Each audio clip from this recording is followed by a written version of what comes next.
अमरावती, अकोला, बुलढाणा, यवतमाळ आणि वाशिम या 5 जिल्ह्यातील 1,64,048 विद्यार्थी 10वीच्या परीक्षेला बसले आहेत। ही परीक्षा विभागातील 721 परीक्षा केंद्रावर घेतली जात आहे। परीक्षा काळात भयमुक्त, कॉपीमुक्त परीक्षा पार पडावी यासाठी भरारी पथके नेमण्यात आली आहे। उपसंचालक, शिक्षणाधिकारी तसेच शिक्षण विभागातील महिला अधिकाऱ्यांचे स्वतंत्र महिला भरारी पथक कार्यरत असणार आहे। यामधील अमरावती शहरातील मातोश्री रमाबाई आंबेडकर विद्यालय व कनिष्ठ महाविद्यालय 12,356 या सेंटर केंद्रावर एकूण 130 विद्यार्थी परीक्षेला बसले असून विद्यार्थ्यांना सूचना देखील देण्यात आल्या आहे। संवेदनशील परीक्षा केंद्रावर सीसीटीव्ही कॅमेऱ्याची निगराणी असणार आहे। त्यामुळे परीक्षा काळात कोणत्याही प्रकारचा गैरसाहित्याचा वापर करू नये व परीक्षेला प्रामाणिकपणे सामोरे जावे असे आवाहन करण्यात आले आहे।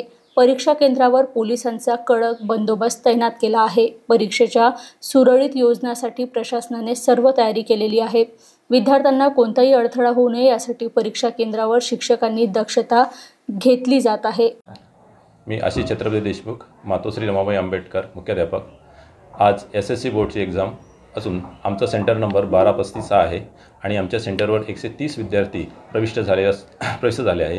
विद्यार्थ्यांना परीक्षेसंबंधित विविध सूचना देण्यात आल्या। तसेच राष्ट्रगीत घेऊन विद्यार्थ्यांना वर्गात पाठवले आणि सगळ्यात महत्त्वाचं, विद्यार्थ्यांनी आपल्या पेपर लिहिताना कुठल्याही प्रकारचं दडपण न ठेवता सहज व सोप्या पद्धतीने आपला पेपर लिहावं एवढ्या शुभेच्छा देऊन विद्यार्थ्यांना वर्गात पाठवण्यात आले।